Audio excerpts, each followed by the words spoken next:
আগেরবারের মতো কোনো অঘটন ছাড়াই শেষ হয়েছে ট্রাম্প ও জেলেনস্কির বৈঠক।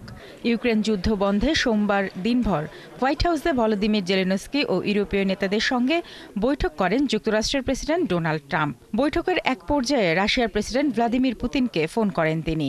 পরে টানা কয়েক ঘণ্টা কয়েক দফা বৈঠক শেষে সন্ধ্যায় সামাজিক যোগাযোগ মাধ্যম ট্রুথ সোশ্যালে দেয়া এক পোস্টে ট্রাম্প জানান, ভ্লাদিমির পুতিন ও ভলোদিমির জেলেনস্কির মধ্যে বৈঠক আয়োজনে কাজ শুরু করেছেন তিনি।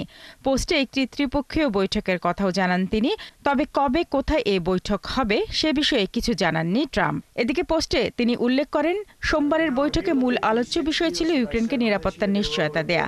ইউরোপের বিভিন্ন দেশ এ নিশ্চয়তা দেবে, যার সমন্বয় করবে যুক্তরাষ্ট্র। পুতিন কিন্তু বরাবরই বলে আসছেন ইউক্রেন নেটোতে যুক্ত হতে পারবে না। এর আগে এ বিষয়ে আলোচনা হয়নি, আজ হলো। তবে ইউক্রেনকে সর্বোচ্চ সুরক্ষা দেওয়া হবে, এটা এই পুরো প্রক্রিয়ারই অংশ।